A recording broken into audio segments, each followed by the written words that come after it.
Welcome. This is the module on sampling in research methodology, course law.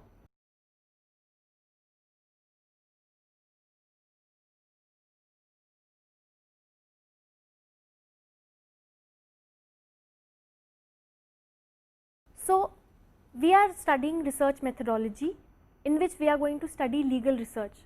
Law, as we all know, affects the society. Law emanates from the society. Therefore, law cannot be and should not be studied in isolation from the society. In such terms, we also can say legal research cannot be conducted in isolation from the society. Now, society is composed of a large number of people in diverse forms. So, there are many people who are included in the society, they compose the society and they are all diversified. Legal research is coupled with sociology to give rise to socio-legal research.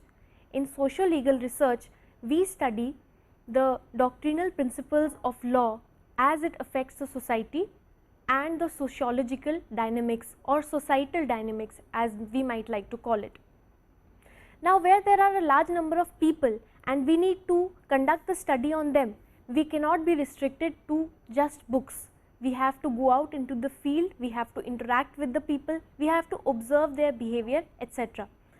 So, in some ways we can say that we have to have an interdisciplinary approach for legal research. Here is where sampling comes into play. Sampling is the process of drawing out a sample from a large population. So, a population is composed of a certain number of people and from that certain number of people we draw out a smaller proportion and we call that a sample. So, if we have to study the whole population, it may take a lot of time, plus it is going to be very cumbersome and not to mention it is also going to be expensive. If we take a sample and we follow a particular technique, the laid down techniques to draw out that sample, we will be able to come up with a representational sample which will be a, we can say, a mini mirror image of the whole population. Therefore, sampling is a very important tool in legal research and we cannot do without it, especially in social legal research where we have to deal with population which is, as I said, large number of people. Now, there are various terms which are associated with sampling. The first and foremost, as I keep saying, is population. Population also is coterminously used as universe, that is, it is synonymously used as universe. Universe is the entire body of people or the entire body of population that is sought to be studied. So, if we are taking up a social legal research and we are wanting to study a particular trait in a particular group of people, we would call that group of people, let it be 10 in number, 100 in number, 1000 or a lakh, we will call that group of people as universe. We have to choose our universe very proficiently according to what is our objective of research. So, our objective of research basically steers our universe, the selection of our universe. Now, universe may be of different kinds. One kind is based upon the size of the universe. There are two classifications. One classification is upon the size of the universe, the other classification is upon the consistency or the homogeneity of the universe. So, let us take up the first classification. In the first classification, we see that universe may be of two kinds. One is finite universe, another is infinite universe. Finite universe is that universe in which the number of people is countable, it can be calculated or it can at least be seen. We can make a list of how many people are there in that particular universe. In infinite universe, we will not be able to, it is unfathomable. So, we will not be able to calculate or compute how many people are included in that universe. Now, to explain that, I would like to take an example. Infinite universe would be if we are conducting a study on a whole country. So, let us say a researcher wants to conduct a study in the whole of India, and let us say the researcher wants to conduct the study on teenagers living in India. Now, just imagine there are so many teenagers living in India, some of them might be going to school, some of them might not be going to school. some others may be physically challenged, there may be others who may be mentally challenged, and some others may be who are involved in some kind of labor. So, there are so many categories in teenagers itself, and it is unfathomable to keep a count of how many people, how many teenagers are there in India. In such a scenario, we would say that the researcher is researching on an infinite universe. The other kind is finite universe, as I said. In that, the number of people is limited, so we can calculate it. For example, the same researcher wants to conduct a study on teenagers studying in the schools and in a particular city. So, he has limited the number of people that he wants to study. Now, another classification that we were talking about is on the basis of homogeneity or the consistency of the elements in the universe. Universe is composed of certain units, and every unit has certain features. Every unit may have diverse features from each other. So, where the units are displaying similar characteristics or similar features, we say that the universe is homogeneous, and where the characteristics displayed by the units are not similar to each other, we say that the universe is heterogeneous. Homogeneity and heterogeneity of a universe does not necessarily depend upon the qualitative features. It may also be in numbers. For example, a researcher wants to conduct a study in the state of Delhi, and in the state of Delhi he has identified certain pockets of areas. So, he has taken district 1, district 2, district 3 for example. In district 1 he sees that there are 50 families living, in district 2 there are only 25 families living, let us say, because it is more of a commercial area, and in district 3 there might be 150 families living. So, he has taken 3 different pockets, and those 3 different pockets are having different number of people. So, we would call it a heterogeneous universe because the number of people is diverse. In short, homogeneity and heterogeneity of a universe depends not only upon the characteristics displayed by the units, but also upon the number in which the units are present. We will discuss all this in detail in the sampling techniques. Now, another important aspect of sampling is the sampling unit, which I just mentioned. A unit is the most primary or the most basic part of the universe. It is the thing which is composing the universe. So, let us say a person wants to conduct a study in a school on the students. So, the students would be the units in the universe, and why we call it a sampling unit is because ultimately the units are supposed to be included in a sampling, in a sample, and that is why they are called as a sampling unit. So, now we know that the universe is there and we have to conduct a study on the universe, and we know now that the universe is composed of sampling units. But how do we decide which of these units will become a part of the sample? For that, we need to identify what is known as a sampling trait. So, now let us come to understand what do you mean by a trait. Every researcher, every socio-legal researcher, when he is beginning his research, he has certain research questions in his mind, or he may have some hypothesis in his research proposal. He needs to identify what are the parameters which he wants to study in the population, and all those parameters or characteristics, as we may call it, or features of the population will be the sampling traits. So, for example, a researcher wants to study about drug abuse among teenage students in a school. So, what would be his sampling trait? His sampling trait would obviously be those children or those parents whose children are into drug abuse or have been in the past into drug abuse. So, the sampling trait is the feature which the researcher wants to study in the universe, and the sampling trait is what defines whether a sampling unit, or rather a unit of the universe, would become a part of the sample or not. Although there are more technicalities involved which you will see further, but for now we need to understand that a sampling trait is one of the primary things that a researcher needs to identify in the universe. Now the next thing that the researcher needs to see is called as target population. What is target population? Let us understand that. As I already told you that the units of the universe may not all be same. Some of the units of the universe may be displaying what we are calling as sampling traits, and others may not be displaying the sampling traits.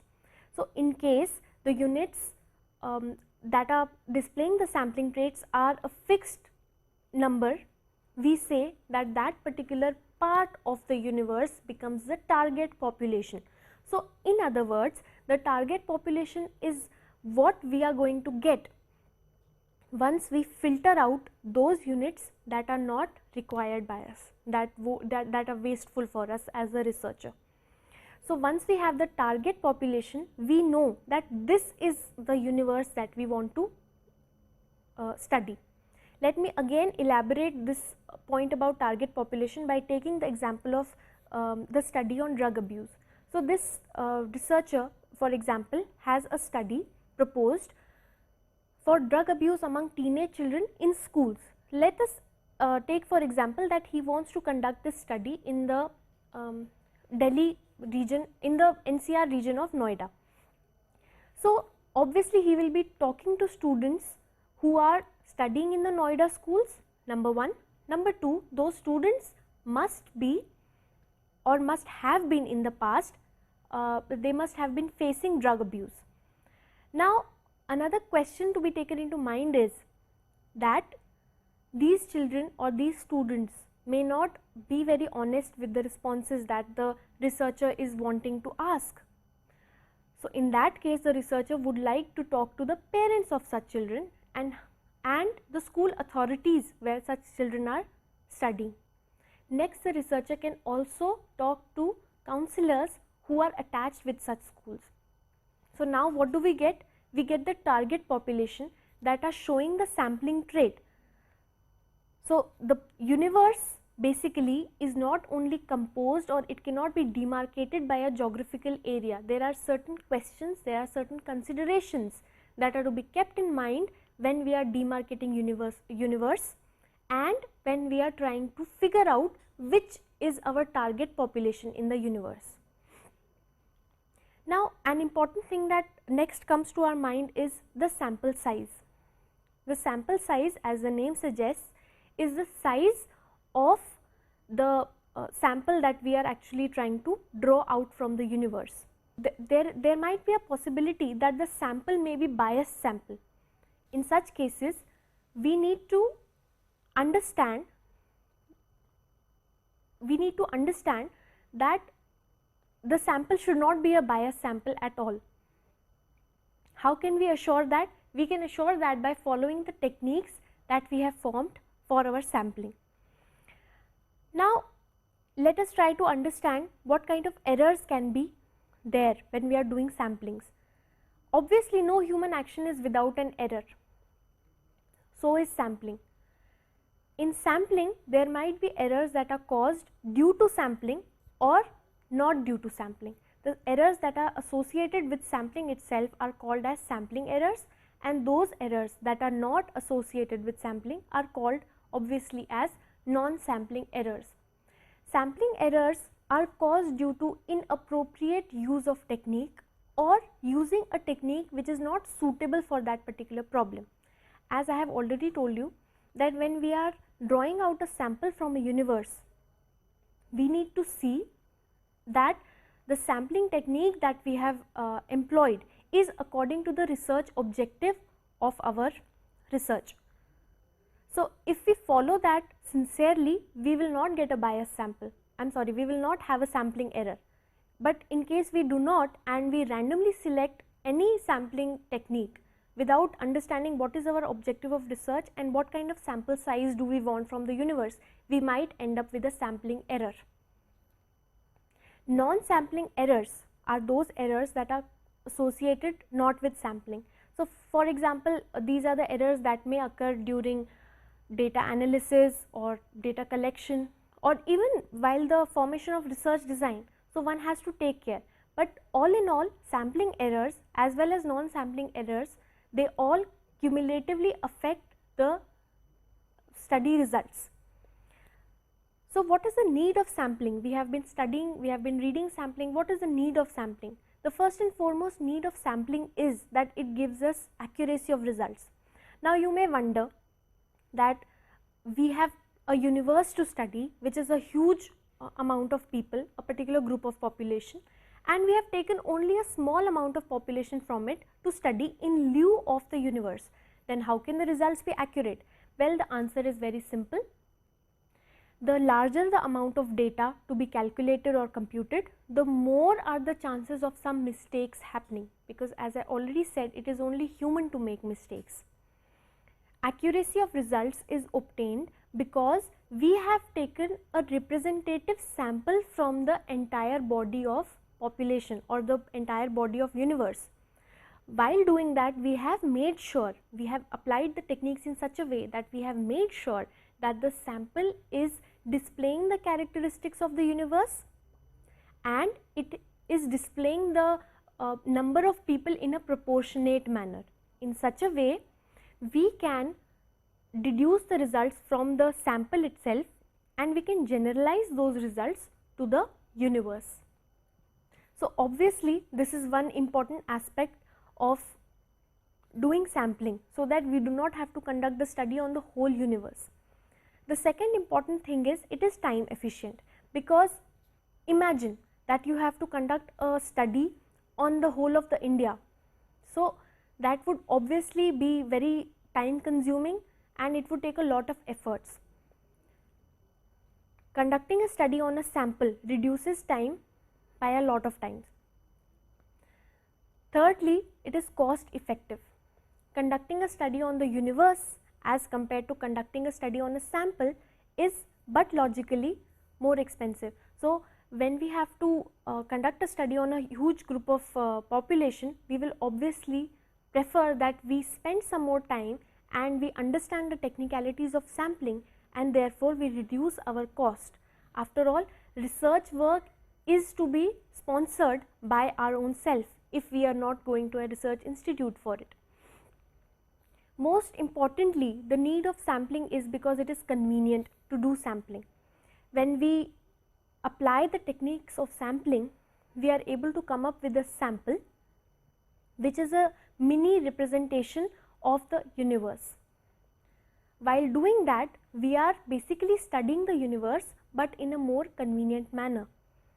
We will still have a large number of people to study, yet it will be lesser as compared to the whole of the population. Now let us understand what is the next step in sampling, which is sampling design. Just as you all must have known, when we are conducting research, the very first step is to make a research design.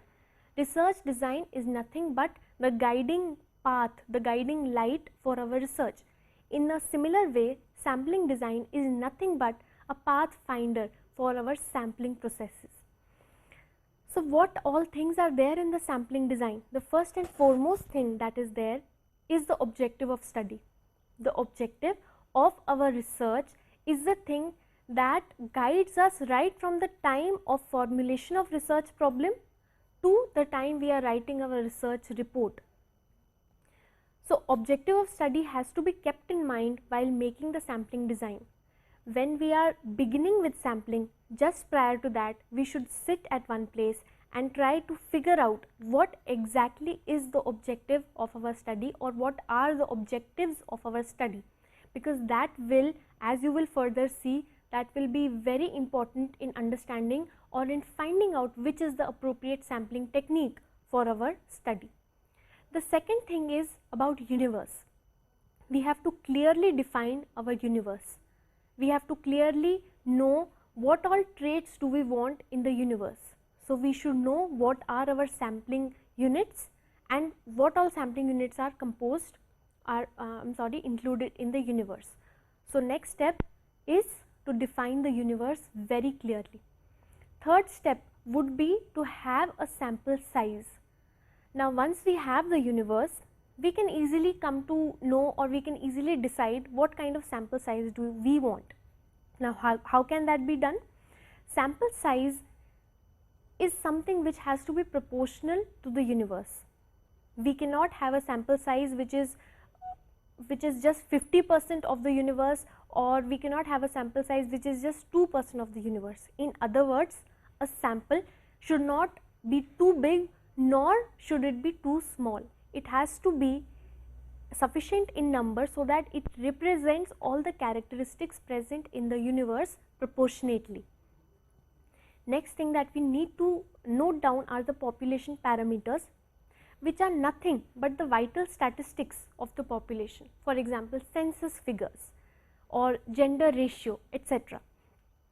These parameters will help us to understand what kind of universe are we working on, and these parameters will also help us to understand what kind of sample size will we be getting.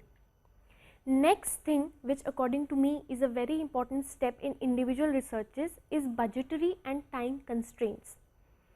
Budgetary constraints means we need to plan out our expenses.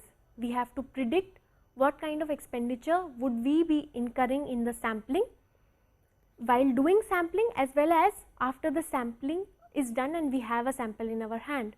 We have to predict those expenditure, and we need to also time our whole schedule.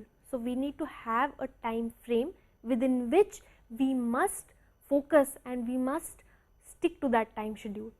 So, budgetary and time constraints or budgetary and time schedules are something that we need to plan ahead so that we do not go out of bound, neither in terms of money nor in terms of time. Next thing, which is the thing that we are going to study next, is the sampling technique.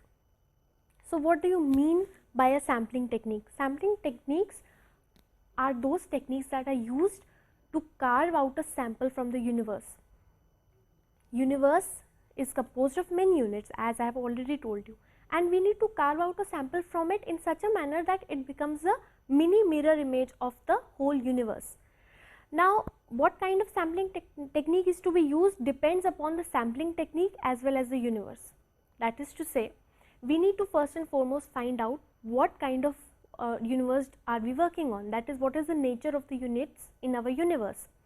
On the basis of that, we need to see what kind of sampling technique would we be using.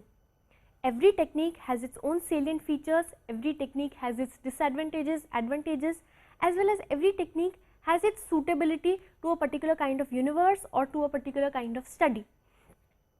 Now, these sampling techniques basically are the method by which we are able to carve out a sample from the whole universe. Every unit does not stand a chance of becoming a part of the sample. There are only few units which stand a chance of becoming part of the universe. Now, depending upon the likelihood of a unit to be included in the sample, sampling techniques are classified into three kinds. One is probability sampling, another is non-probability sampling, third is mixed sampling. Probability sampling, as the name suggests, is full of probabilities. Well, it is not full of probabilities as much as it gives a lot of probability to each and every unit in the universe. In other words, all the units in the universe stand an equal chance of being included in the sample when we are doing probability sampling. So, probability sampling is not a sampling technique in itself, it is only a classification, but whichever techniques come under the head of probability sampling will be sampling from the universe in such a way that all the units in the universe will stand at an equal chance of being included in the sample. So, obviously, it is a very unbiased kind of sampling. Second is non-probability sampling, which is the kind of sampling technique in which all the units do not stand an equal chance of being represented in the sample or being included in the sample. In fact, in some techniques, none of the units stand a chance of being included in the sample. We would look at that very soon. Third is mixed sampling. Well, there are some sampling techniques which are neither purely probability sampling nor purely non-probability sampling.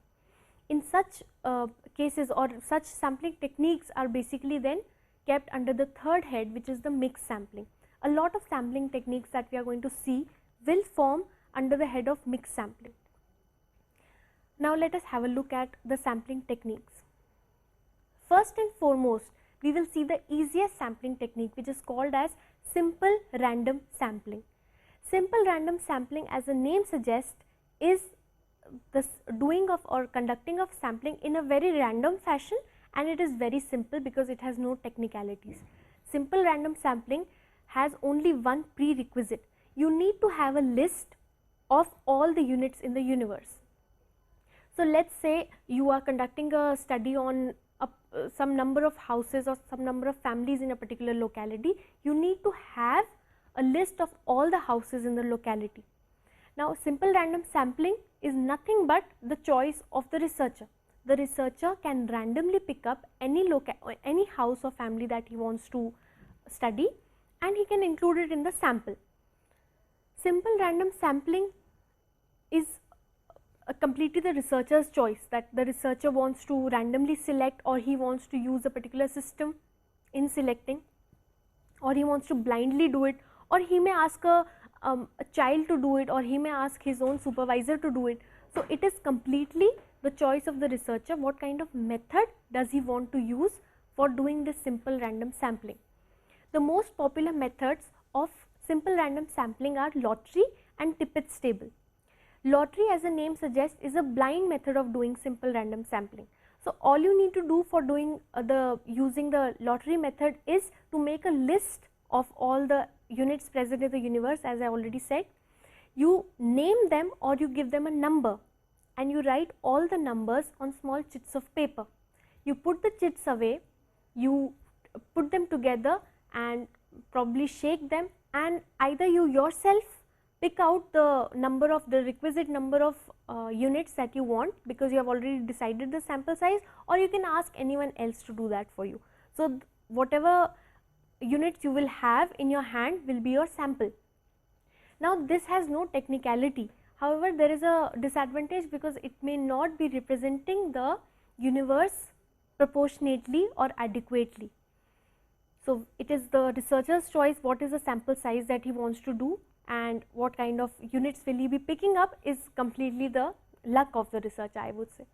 Another popular method that came up after the use of lottery method was Tippett's table. Now, researchers had realized during using the lottery method that it was a method which required a lot of time. It was a time when there were no computers. So, manually listing all the units in the universe and then putting them away in a blind lottery would be a lot of work. So, many research scholars and researchers came up with some tables of random numbers. Tippett was one of them. He came up with a table of 10,400 numbers. All of these numbers are numbers of 4 digits. So, he just put them in a table, and what we need to do when we use the Tippett's table is this. We assign all our units of the universe 4 digits number. So, let us say a researcher wants to conduct a study on 900 units, and he needs a sample size of let us say 500 people. So, what he will do is to these, because 900 is a 3 digit number. So, what he will do is all these 900 people will be assigned a 4 digit number from let us say 3000 to 3900, and then he will randomly in the Tippett's table pick up any 4 digit number which falls between 3000 to 3900, and then onwards he will simply take up those numbers that are given in the table, and he will go ahead and keep selecting the units in the universe. This way the researcher will not have to use any technicality in selecting the units, and it will not be there will not be any personal bias of the researcher in selecting the units. Plus, there will not be it is a very simple method of doing sampling. However, it is very random, and again, just like in lottery method, there is the disadvantage that the sample that is collected may not be adequately representing the universe. So, now let us look at other sampling techniques. One of them is interval sampling, which is a higher form of simple random sampling. Why? Because it is again random, but it is more systematic.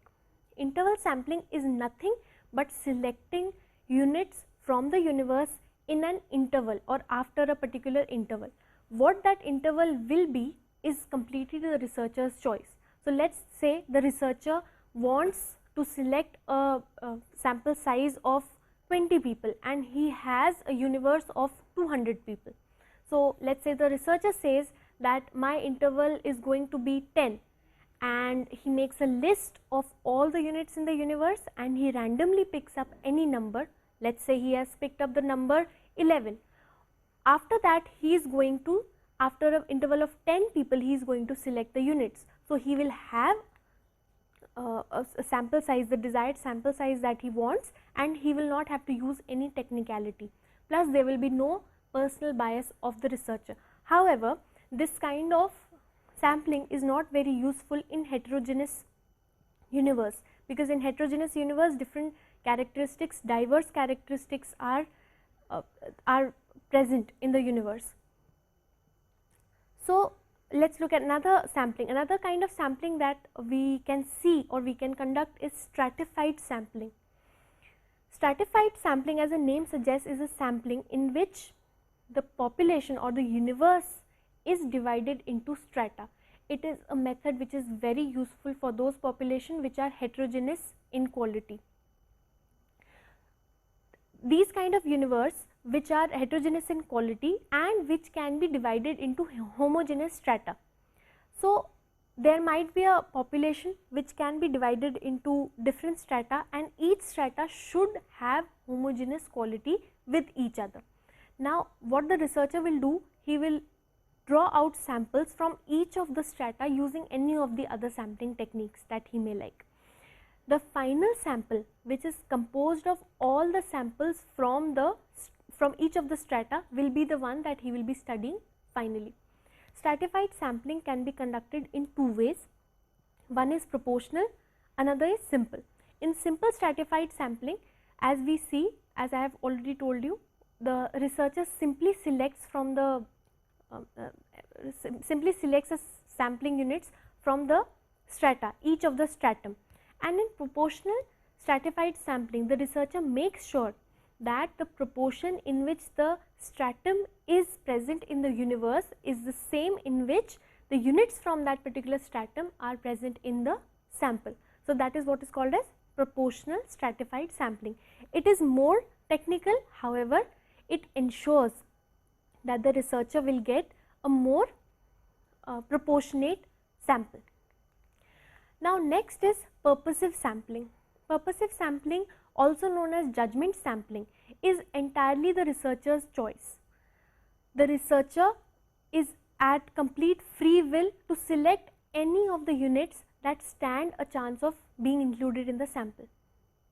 None of the units which are in the sample or none of the units which are in the universe stand a chance of being included in the sample, because it is completely the researcher's choice.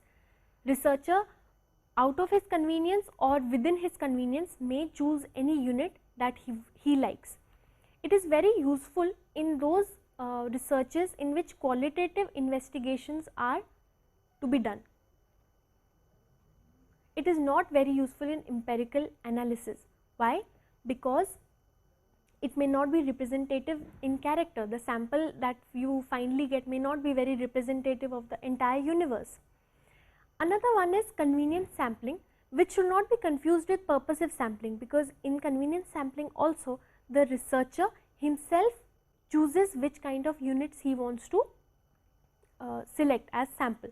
However, there is a major difference in purposive and convenience sampling. In purposive sampling, it does not matter whether the unit is convenient for the researcher to use or not.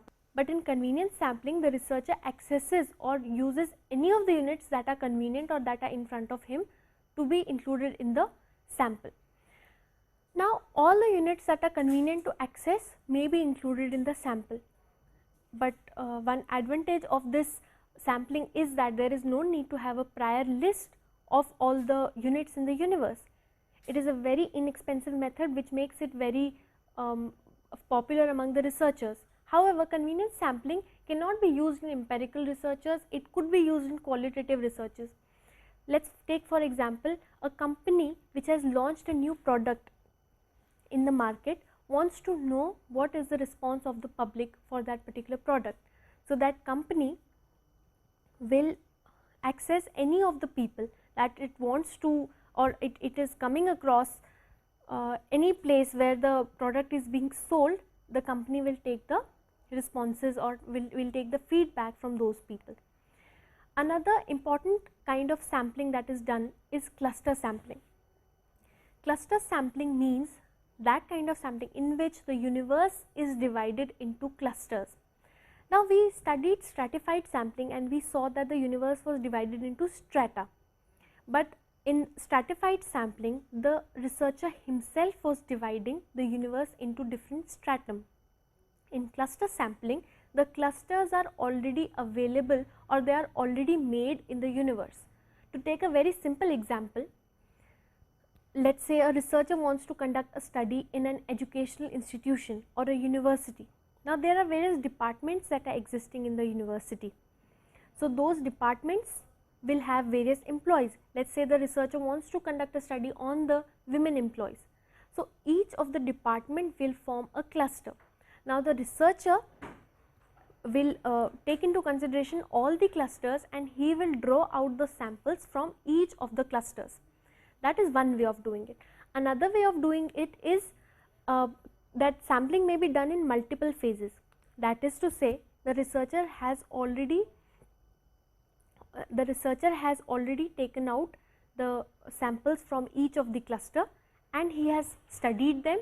Then he further goes into the sample into the cluster and takes out or draws out sample from them to conduct the study. Another kind of sampling which is very important is sequential sampling. It is a very convenient form of sampling which is also called as snowball sampling. So, sequential sampling and snowball sampling may be used synonymously. What is snowball sampling? It means that kind of sampling in which you just simply go on processing or go on collecting the data, and as you go on collecting the data you are forming the sample. So, sequential sampling is more or less a very ongoing process. It does not end. Let us say this kind of sampling is used basically in those kind of scenarios in which the respondents may be a hidden community or they may not be very outgoing community, or respondents may not be very outgoing in their responses, etc. So, in such cases the universe may be indefined or may be very ambiguous, and in such scenarios it is desirable that the researcher takes help of sequential sampling. So, for example, a researcher wants to conduct study in a red light area for prostitutes, and let us say the researcher wants to study whether the right to education is being given, or he wants to assess that what is the access to the RTE for the children of prostitutes. Such kind of places or such kind of people may not be very responsive, and it may be difficult to clearly define the universe for such studies. In such scenarios, sequential sampling is a very useful form of sampling. Another sampling that is very important is quota sampling. In quota sampling, we decide a characteristics on the basis of which we divide the whole population. So, let us say the researcher wants to conduct a study for different age groups of men as well as women. So, he has taken into consideration let us say age group of 0 to 15, then 16 to 30, then 31 to let us say 40. These are the kind of age groups that he has taken into consideration. Now, he will divide whole of the population into those age groups. Each of the age groups will be called one quota. Further, he will divide those age groups or those quotas into men and women, because that is the classification that the researcher wants. In such scenarios, he will have a particular number of people from each of the quota. So, there might be X number of men in one age group, Y number of men in another age group, A number of women in one age group, B number of women in another age group. This kind of quota sampling is very helpful for in-depth investigation. Now, he will calculate the proportion of each category to the universe, that is how many men in a particular age group are represented in the universe, and in the same proportion he will take out the sample from the universe from that particular quota. So, quota sampling is a very effective sampling because units from each category proportionately represent that particular quota, that particular category. Now another important kind of sampling is volunteer sampling, which is also very easy going sampling, I would say, because volunteer sampling, as the name suggests, is the kind of sampling in which the researcher himself volunteers to be a part of the sampling. So he himself will be participating in the research as a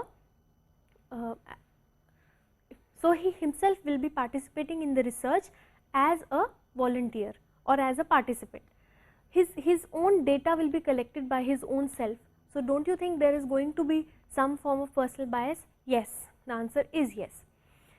So volunteer sampling is not a very desirable sampling. However, in some scenarios it is very useful, because the researcher may be having some kind of inputs which will be useful for his own study. Plus, if he is doing the research ethically and he is honest and genuine in his research, the inputs can be used and can be put to good use in the research. Another important kind of sampling is multi-stage sampling. Multi-stage sampling means sampling which is conducted at multiple stages.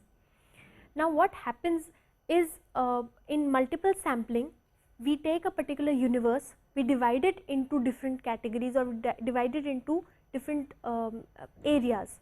Okay, that is one kind of sampling. We have already divided into, let us say, clusters.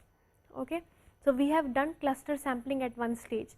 In each of the clusters we will further do some other sampling. Let us say we are doing stratified sampling.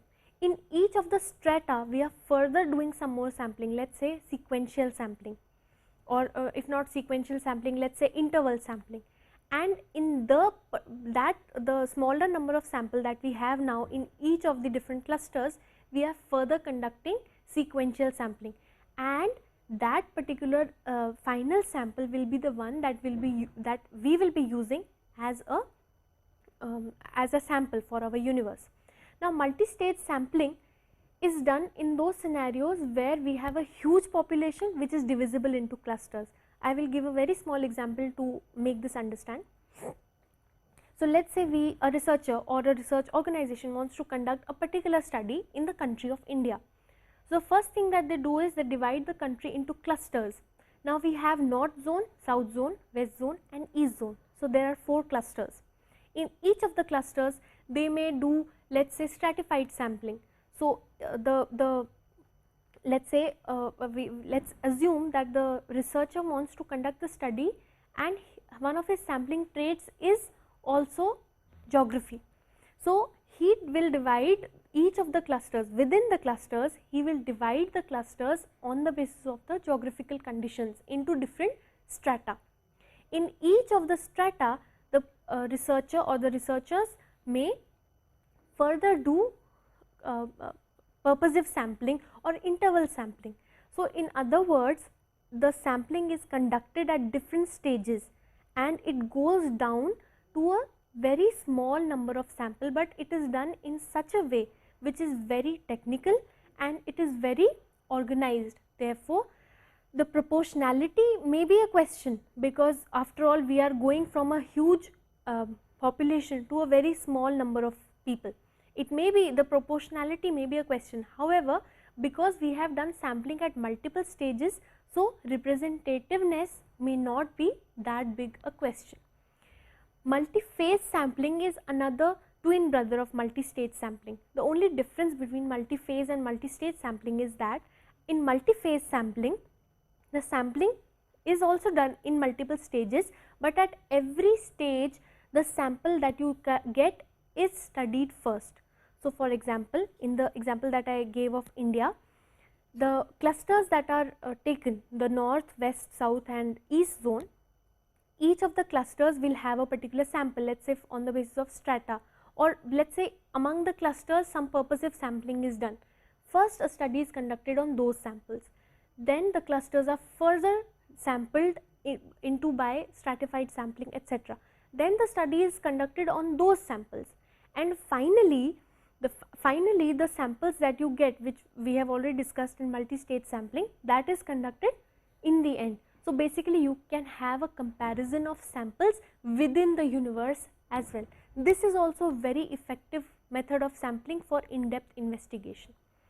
Now we have studied all the sampling techniques, we have understood their salient features, we have understood what kind of sampling techniques are more useful for some kind of studies and what kind of sampling techniques may not be very useful for some other kind of studies. However, there are certain principles and precautions of sampling which are common to all kinds of sampling techniques. So you may take any sampling technique, but these principles are to be followed and they are to be adhered to strictly.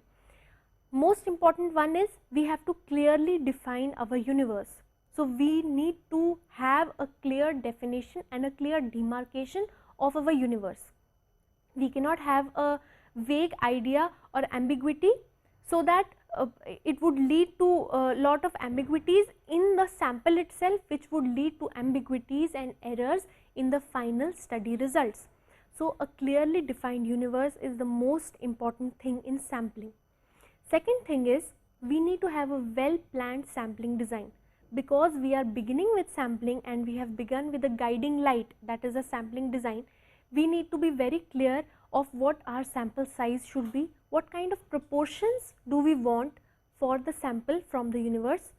We need to plan for our expenses and we need to stick to our decided time frame. Next is accessibility of respondents. In the sampling design itself, we need to make sure that the kind of respondents that we are looking at are accessible or not. In today's times of technological advancements, there are many ways of accessing respondents like email, telephone calls, video conferencing, etc.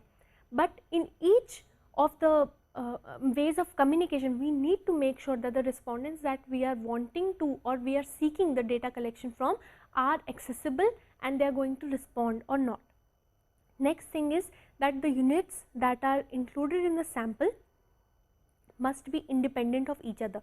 They must be distinct from each other, and the inclusion of one unit should not be dependent on the inclusion of another unit in the sample. So they must be distinct from each other and they must be independent of each other. Next is that the researcher must conduct the sampling in an unbiased, objective and systematic manner.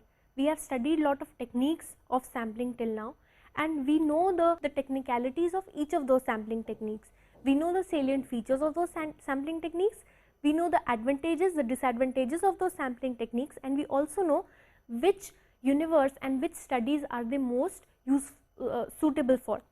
So we need to know, or the researcher needs to know, that this is the kind of sampling technique that I would like to choose, and he has to make sure that the universe that he has selected and the kind of sample size that he wants, as well as the objectives of the research of his research, are in tandem or are in line with the choice of his sampling technique. So he has to be very objective, he has to be systematic, he has to be organized, and he has to be unbiased as much as possible, because research without value and research without objectivity is no research at all. Next is that the researcher must avoid arbitrary alterations. So the researcher should not give in to that urge of arbitrarily altering some things. If he has decided something, if he has planned for a sampling design and he has provided for points in the sampling design, he must adhere to those points, and he should not be lazy in not adhering to those points. Sampling errors must be avoided as much as possible. That we have already seen how that can be done. We need to be very sure of what kind of sampling technique are we looking at, what kind of sampling technique do we want to use, and what kind of sample size are we wanting to seek. Next thing is we need to know what kind of data collection are we looking at, what are the respondents from whom we will be collecting data, and according to that we need to select the sampling technique. We need to be very unbiased and professional when we are selecting the sample, so that our own bias does not come into picture and we do not select a wrong sample. A wrongly selected sample would in the end affect the study results and it will lead to sampling errors. Finally, and definitely not the least important, is the objective of the entire research, which we talked about in the sampling design also. Objective of the research is the guiding light right from the time when we formulate the research problem to the time when we are writing the research report, and same holds true for sampling also. In the process of sampling, we need to constantly remind ourselves, or the researcher needs to constantly remind himself what is the objective of his research. Summing up, we read about concept of sampling, we knew about universe, we read about some important terms like universe, population parameters, we read about how a universe is composed of many units and how those units can be formed into a sample, which is a mini representation of the entire universe.